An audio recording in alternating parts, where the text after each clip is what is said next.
Thank you, Dr. Foster. At a time when global tensions are rising, the last thing we need is more weapons. And that's why it's so important that the New START treaty, set to expire in 21 days, is renewed by the administration quickly and in good faith. The New START treaty reduced the number of nuclear warheads in the United States and Russia to the lowest level since 1950. This is not the time to start going in the other direction.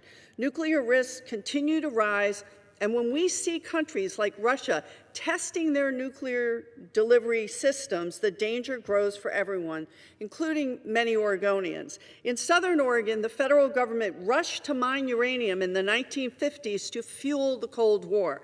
2 open-pit mines outside Lakeview in the Fremont National Forest supplied the material that went to the Hanford site to produce plutonium for nuclear weapons. When that rush ended, we were stuck with that contamination. It took decades for the EPA to declare the mines a Superfund site, leaving the land poisoned.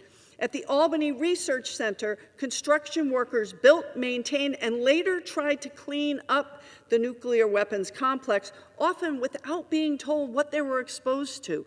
Decades later, workers are still fighting to get screened for cancers and other life-threatening illnesses caused by their exposure to radiation. And taxpayers are still paying the price from the arms race. The federal government has paid out more than $27 million to more than 430 Oregonians who were uranium workers exposed to fallout or downwinds of testing. This is what happens when we forget what nuclear proliferation cost us. And yet the Department of Defense and the Department of Energy plan to spend more than $900 billion over the next decade to modernize our nuclear arsenal. The cost of the Sentinel ICBM missile program alone has exploded, pushing the cost per missile to $161 million, an 81% increase from its original projections. The cost of nuclear acquisition programs will be 11.8% of the Department of Defense planned acquisitions costs over the next 10 years. And remember, this is an agency that cannot pass an audit. This is out of control.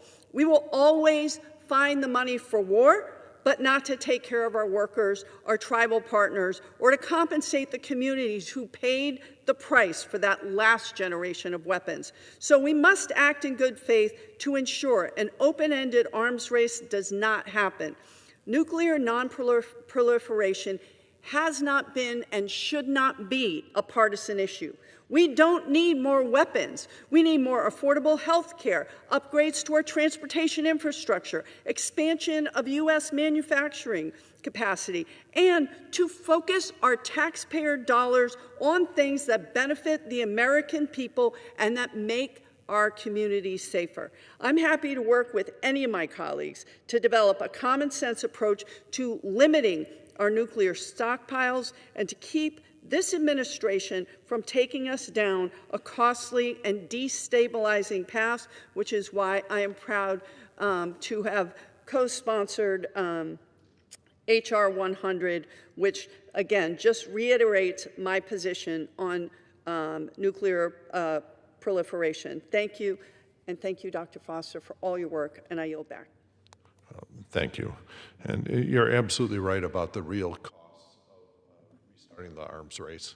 You know, as a physicist, you know, I have some guilt, frankly, collective guilt from physicists about some of the irresponsible things that were done during the arms race. When we said the only thing that was important was to have better weapons and more weapons than our adversaries, and forget about the damage that it can inflict on our American soldiers, our American workers, and the populations downwind.